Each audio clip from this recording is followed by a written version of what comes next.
नमस्कार बच्चों। BA third year में प्रसार शिक्षा में हम कम्युनिकेशन पढ़ रहे हैं, संचार पढ़ रहे हैं। परिभाषा हमने पढ़ ली थी, कॉन्सेप्ट हमने पढ़ लिया था कि संचार क्या होता है। आज हम पढ़ेंगे संचार प्रक्रिया। आपको पहले भी बताया है कि संचार एक द्वितरफा प्रक्रिया है जिसमें कम से कम दो व्यक्तियों का होना आवश्यक है और उनके बीच में ही संदेश जो है उसका आदान प्रदान या विचार का आदान प्रदान किया जाता है। संचार प्रक्रिया के अंदर व्यक्ति जो कि संदेश को भेजता है, देता है, उसको हम संचारक, स्रोत या संप्रेषक कहते हैं। और जो बात कही जाती है, जो विचार कहा जाता है, उसको संदेश या संवाद कहते हैं। और जो उस संदेश को सुनता है, ग्रहण करता है, उसको हम ग्रहणकर्ता, प्राप्तकर्ता या श्रोता कहते हैं।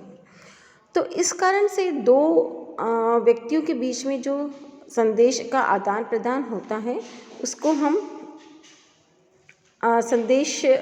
उसको ही हम संचार प्रक्रिया कहते हैं। इसमें कम से कम दो व्यक्तियों का होना आवश्यक है।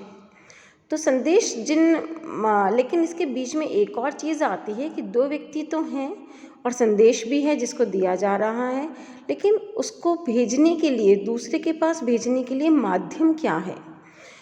तो जिस माध्यम से संदेश को संचारित किया जाता है उसको माध्यम कहते हैं। तो इस प्रकार मिनिमम कम से कम 4 तत्व एक संचार प्रक्रिया के अंतर्गत आते हैं। पहला है संचारक, जिसको हम कम्युनिकेटर कह रहे हैं। दूसरा है संदेश, जिसको हम मैसेज कह रहे हैं। और तीसरा है माध्यम, जिसको हम चैनल कहते हैं। और चौथा है प्राप्तकर्ता या श्रोता, जिसको हम ऑडियंस कहते हैं। तो इस प्रकार से कम किसी भी संचार प्रक्रिया के अंदर कम से कम 4 तत्व का होना आवश्यक है। उसके पश्चात हम बात करते हैं कि एक्चुअल में होता क्या है। जब मिनिमम हमने कहा 2 व्यक्ति होना आवश्यक है, संप्रेषक और श्रोता या ग्रहणकर्ता। संप्रेषक जो होता है वो किसी भी अपनी बात को कहने से पहले या दूसरे तक संदेश भेजने से पहले उस पर स्वयं विचार करता है। क्या विचार करता है कि सबसे पहले तो वो विषय वस्तु सेलेक्ट करता है कि उसको किस विषय के ऊपर संदेश देना है, क्या बात कहनी है, उस बात को कहने के क्या उद्देश्य हैं, और उद्देश्य को ध्यान में रखते हुए ही हम विषय वस्तु का सिलेक्शन करते हैं। उसके पश्चात हम जिन श्रोता को संदेश दे रहे हैं उनके अनुसार उस संदेश का उपचार करते हैं। जैसे मैं आपको उदाहरण दूं कि मैं संप्रेषक हूं जो कि आप प्राप्त करता हैं। मैं आपको एक लेसन या एक चैप्टर आपको पढ़ा रही हूँ, तो सबसे पहले तो मैं उद्देश्य देखूँ कि हाँ वो सिलेबस में है या नहीं है, या मुझे उसको कितना पढ़ाना है। मैं कई बुक्स देखूँगी, बहुत बुक्स के अंदर बहुत सारा मैटर मुझे प्राप्त होगा, कहीं इंग्लिश में होगा, हिंदी में होगा, कहीं बहुत डिटेल होगा, लेकिन मैं किस तरह से उस मैटर को एक कंपाइल करूँगी कि मैं कैसे आपके सिलेबस के अंतर्गत वो क्या है, कितना है, किस प्रकार से, किस लेवल के बच्चों को मैं दे रही हूँ, पीजी के लेवल के बच्चों को वो चीज़ बता रही हूँ, यूजी के लेवल के बच्चों को बता रही हूँ, या 10th-12th के बच्चों को बता रही हूँ। उसके अनुसार मैं किसको बता रही हूँ, इंग्लिश मीडियम के बच्चों को बता रही हूँ, हिंदी मीडियम के बच्चों को बता रही हूँ, उसके अनुसार मैं उसका उपचार करूँगी, हिंदी में या इंग्लिश में नोट्स प्रिपेयर करूँगी। तो ये तो हो गया कि मैंने उद्देश्य देखा कि सिलेबस के अकॉर्डिंग कितना मुझे लेना है, विषय वस्तु क्या सब्जेक्ट लेना है, क्या चैप्टर मुझे सेलेक्ट करना है, और किन बच्चों को मैं दे रही हूँ उसके ऊपर क्या लैंग्वेज यूज़ करनी है, कितना लेना है, किस तरह से समझाना है, क्या क्या उसके अंतर्गत मुझे एग्जाम्पल्स देने हैं, ये सब कुछ आ जाता है संदेश के उपचार। उसके पश्चात आता है मैं आपको दूंगी किस माध्यम से। तो संचार का माध्यम, हम संचार की विधियाँ हमने पढ़ी हैं कि मेरे को पोस्टर के माध्यम से बताना है, मुझे चार्ट के माध्यम से बताना है, लेक्चर के माध्यम से बताना है, डिमॉन्स्ट्रेशन के माध्यम से बताना है, आप तक कैसे पहुंचाना है, टीवी के माध्यम से या वीडियो बना करके, या मैं नोट्स पीडीएफ बना करके, या आप क्लास में उपस्थित होंगे तो आपको लेक्चर देना है, किस माध्यम से मुझे आप तक पहुंचाना है। इतना सब कार्य संप्रेषक का होता है।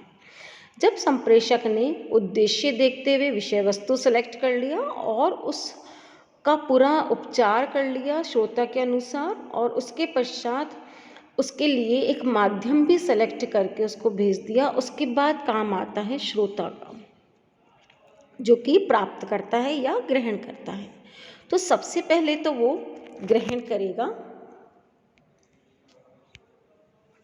सबसे पहले तो वो ग्रहण करेगा उसको, और उसके पश्चात उसके प्रति वो संवेदनशील होगा, देखेगा मेरे अनुसार है या नहीं, उसका परसेप्शन देखेगा, परसीव करेगा, उसको अपना मेंटल प्रोसेस करेगा, जागृत होगा, उसके अंदर इंटरेस्ट लेगा, उसको मूल्यांकन करेगा कि मेरे लिए कितनी चीज़ इसमें से ग्रहण करने योग्य है, कितनी नहीं है, और उसके पश्चात निर्णय लेगा और उसको पूरी तरह से समाहित करके उसके अंदर अपने अनुभव ग्रहण करके, अपनी तरफ से उदाहरण जोड़ करके, बहुत कुछ करके उसके पश्चात वो उसके ऊपर क्रिया करना शुरू करेगा। क्रिया में भी सबसे पहले वो ट्रायल करेगा कि मैं इसको कर सकता हूँ या नहीं, और उसके पश्चात ग्रहण करेगा।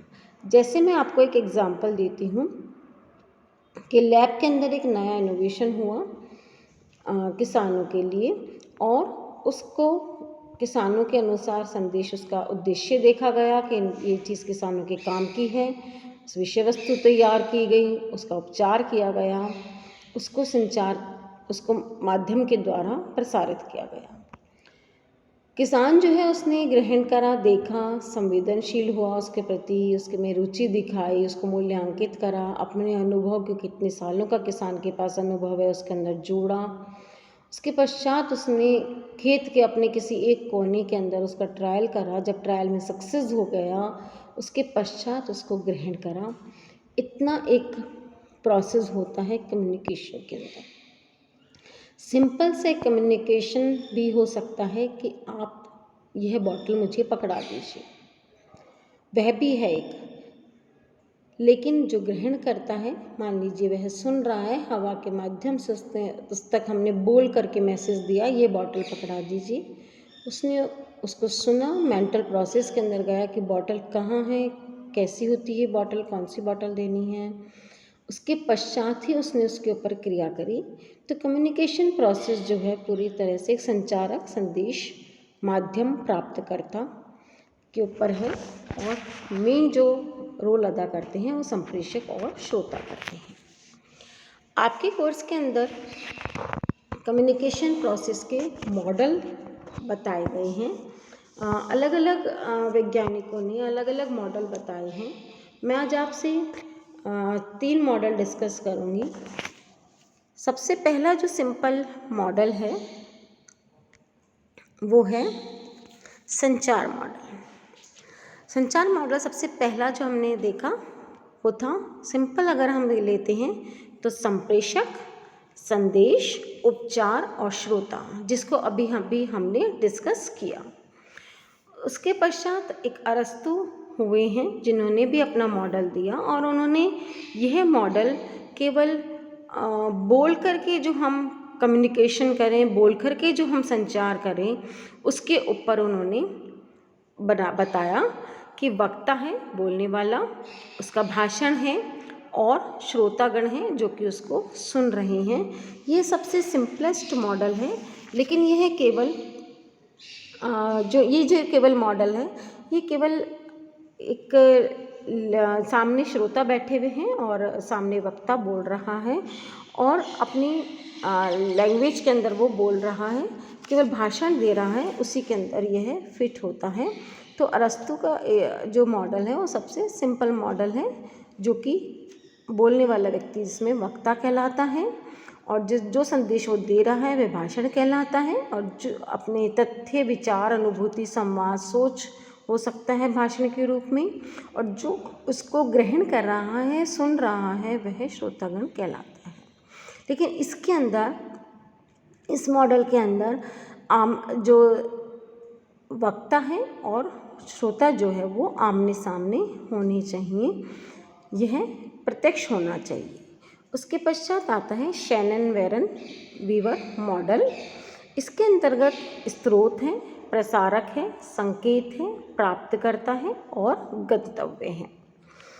शैनन वेरन वीवर मॉडल जो है उन्होंने 3 तत्वों के अलावा 2 और तत्वों को इसके अंदर समावेश करा। उन्होंने बताया कि मानव संचार की बात ही नहीं है, जबकि इलेक्ट्रॉनिक मीडिया भी है, यहाँ पर इलेक्ट्रॉनिक संचार भी किया जाता है। तो इस मॉडल के अंदर वक्ता है, जिसको हम संप्रेषक कह सकते हैं, के स्थान पर हम कह सकते हैं स्रोत कह सकते हैं। उन्होंने स्रोत का उपयोग करा वक्ता या संप्रेषक के स्थान पर। और जिसके पास संदेश का भंडार रहता है उसको हम स्रोत कहते हैं।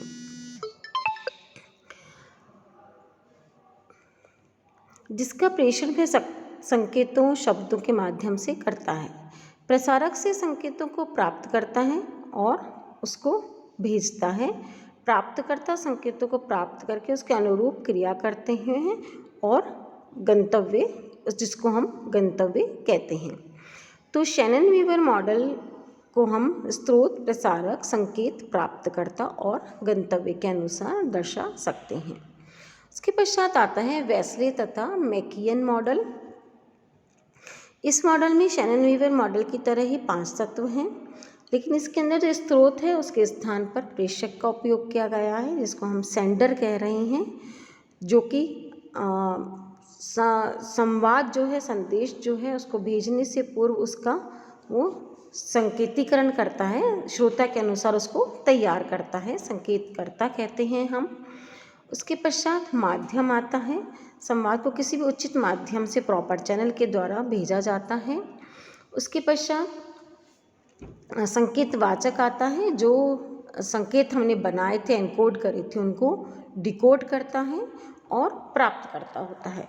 इसका एग्जाम्पल हम इस तरह से ले सकते हैं कि मान लीजिए कोई दूसरी लैंग्वेज वाला जो कि भारत में आया है और वह भारत की लैंग्वेज नहीं जानता है, तो उसके लिए एक तो प्रेषक होगा, सेंडर होगा, जो कि वह सम व्यक्ति होगा, और उसके बाद संकेतकर्ता होगा, एनकोडर होगा, जो उसने एक बीच में एक लैंग्वेज को चेंज करने के लिए जो व्यक्ति रखा है उसको हम संकेत या एनकोडर कह सकते हैं, जो इंडिया के या भारत के जो व्यक्ति है उसको बताने के लिए उस लैंग्वेज के अंदर उसको कन्वर्ट करेगा। उसके पश्चात माध्यम, जैसे भी माध्यम से वे कह रहा है। डिकोडर, जो कि दूसरा व्यक्ति जो कि वापस से दोनों लैंग्वेज को जान रहा है, वह उसको डिकोड करेगा और प्राप्तकर्ता तक पहुंचाएगा।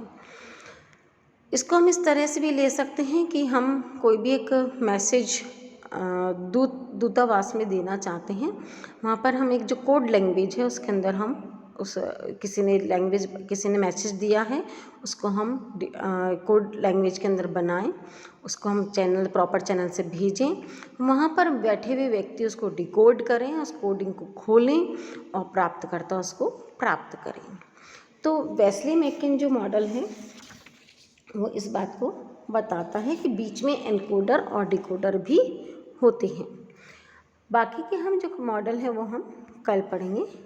धन्यवाद।